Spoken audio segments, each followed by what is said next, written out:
বরগুনার বামনায় সরকারি চর কেটে নিচ্ছে অবৈধ ইটভাটা, ভয়াবহ ঝুঁকিতে জনজীবন। নিজস্ব প্রতিনিধিক বামনা বরগুনা। বরগুনা জেলার বামনা উপজেলার লক্ষ্মীপুরা গ্রামে সরকারি নদীর চর থেকে বেআইনিভাবে মাটি কেটে নিচ্ছে ৩টি অবৈধ ইটভাটা।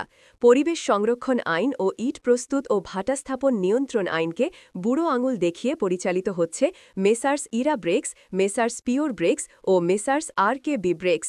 এই ভূমিদস্যুতার কারণে নদী তীরবর্তী এলাকার প্রাকৃতিক ভারসাম্য নষ্টের পাশাপাশি ঘনবসতিপূর্ণ এলাকার হাজার হাজার মানুষ চরম স্বাস্থ্য ঝুঁকি ও ভাঙন আতঙ্কে ভুগছেন। দেদারসে সরকারি মাটি লুট, প্রশাসনের নিষ্ক্রিয়তা।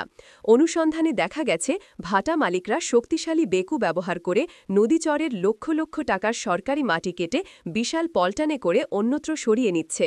এই অবৈধ কর্মকাণ্ডের ফলে নদীর চর সংলগ্ন এলাকায় ভূমিধস ও আকস্মিক ভাঙনের আশঙ্কা তৈরি হয়েছে। স্থানীয় জনগণের অভিযোগ, প্রশাসনের চোখের সামনে দিনের পর দিন ধরে এই সরকারি সম্পদ লুট হলেও ভাটা মালিকদের বিরুদ্ধে কার্যত কোনো ব্যবস্থা নেওয়া হচ্ছে না। স্কুল বাজারের ২০ গজের মধ্যে ভাটা, জনস্বাস্থ্যে চরম হুমকি। আইন অনুযায়ী ঘনবসতিপূর্ণ এলাকা, শিক্ষা প্রতিষ্ঠান বা বাজারের সন্নিকটে কোনো ইটভাটা স্থাপন করা সম্পূর্ণ নিষিদ্ধ ও অবৈধ। অথচ এই ৩টি ভাটাই সমস্ত নিয়ম নীতিকে উপেক্ষা করে পরিচালিত হচ্ছে। রাজারহাট শহীদ বাচ্চু মাধ্যমিক বিদ্যালয়, রাজারহাট সরকারি প্রাথমিক বিদ্যালয়, রাজারহাট বাজার এবং লক্ষ্মীপুরা ত্রিমুখী বাজার সহ একাধিক জনবহুল এলাকা থেকে মাত্র ২০ থেকে ৩০ গজের মধ্যে ভাটাগুলি অবস্থিত। ভাটাগুলির নির্গত কালো ধোঁয়া ও উড়ন্ত ছাই রাজারহাট বাজারের পরিবেশ এবং এলাকার জনস্বাস্থ্যের জন্য মারাত্মক হুমকি সৃষ্টি করছে। বিশেষ করে বিদ্যালয়ের শিশুদের শ্বাসতন্ত্রের রোগের ঝুঁকি বহুগুণে বাড়িয়ে তুলেছে এই দূষণ।